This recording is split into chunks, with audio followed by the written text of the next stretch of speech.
Леле, каков гостин! Ова е приказна за малиот диносаурус Даро. Го знаете, нели? Не. Ова не е приказната за непослушното јајце, па таа веќе ви ја раскажав. Не, ова се случуваше подоцна.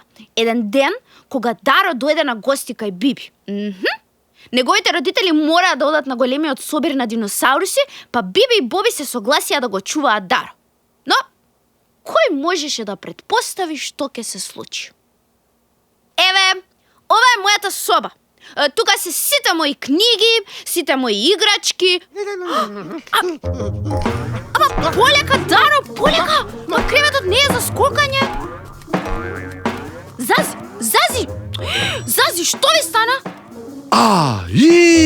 Овој малиов пак прави глупости. Остави ме, јас да му кажам. Стоп!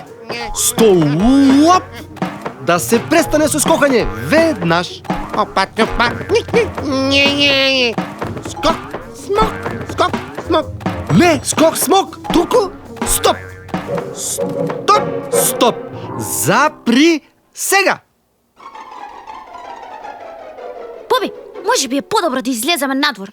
Што мислиш? Добра идеја. Јипи-рипи.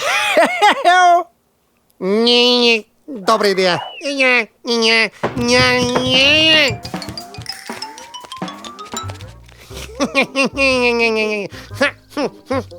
Не. Ова е забавно. Даро, застани малку. Леле, Даро, те молам. Па треба да си играме убаво сите заедно. Не, па тоа е досадно. Не. Стој! Не, зошто? Зошто што? Не, зошто да стојам? Дека јас сум полицаец. Не. Полицаец? Да. Полицаецот Боби. Тој не дозволува да се трча низ дворот со голема брзина. Не. Не ми е гајле за полицајци си. Одам. Чао. Не. Леле, колку страшно! Диносаурусот Даро беше многу непослушен. Дури и повеќе од првиот пат кога се запозна со Биби и Боби. Да. Па тој не слушаше ништо. Само истрча надвор на улицата, а потоа се изгуби меѓу дрвијата на волшебната шума. Биби и Боби трчаа по него, викаа, го довикуваа, ѕиркаа секаде, но Даро и Зази никаде ги немаше. И сега што ќе им кажат на родителите диносауруси кога ќе дојдат по Даро?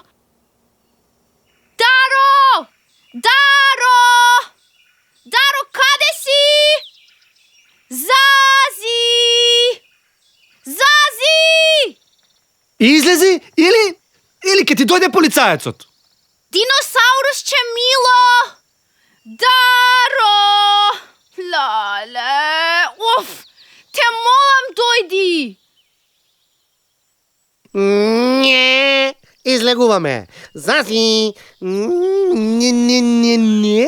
Не излегуваме. Тука, ќе си седиме тука. Боби, што да правиме? Мора да ги најдеме Даро и Зази пред да се вратат диносаурусите. А искрено се плашам и дека може да им се случи нешто.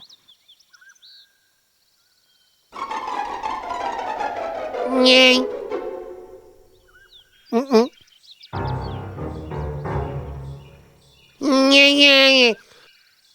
Не.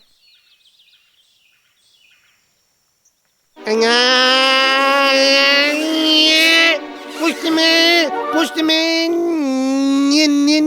Не сакам. Не.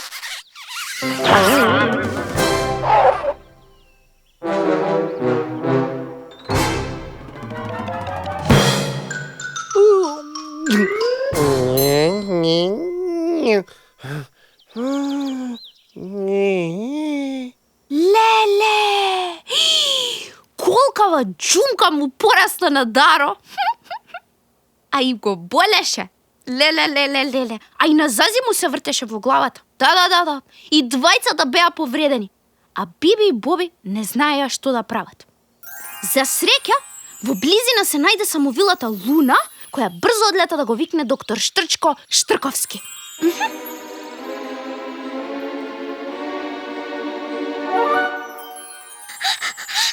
Биби, Боби, летав најбрзо што можев. Го најдов Штркот. Еве го, доаѓа. Браво, Луна, браво, ти благодарам многу.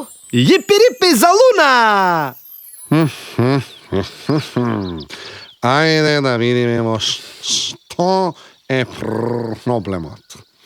Каде се пациентите? Еве ги, чичко доктор Штрк, еве ги. Многу непослушни пациенти. Многу да ти кажам право. Не, боли. Не допире ме, боли. Не грижете се, ништо страшно. Веднаш ќе им ставам лековити билки, ќе ги преврзам и готова работа. Јеј! Многу ти благодарам, Штрко, многу. Јипи-рипи! Дали сте слушнале за онаа поговорка која вели дека се е добро кога добро ќе се заврши?